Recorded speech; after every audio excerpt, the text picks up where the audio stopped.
You ask Tiger to calculate. This deals with linear inequalities with one unknown.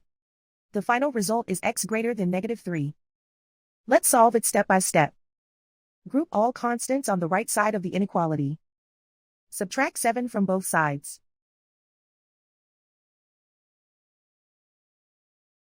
Simplify the arithmetic.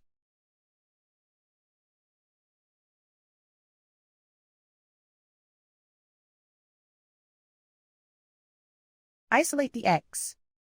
Multiply both sides by inverse fraction 3/4.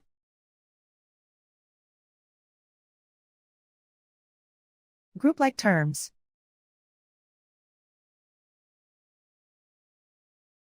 Multiply the coefficients.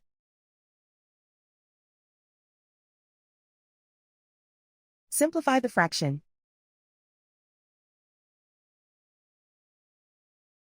Multiply the fractions.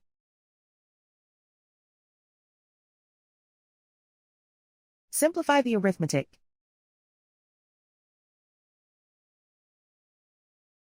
Plot the solution on a coordinate grid.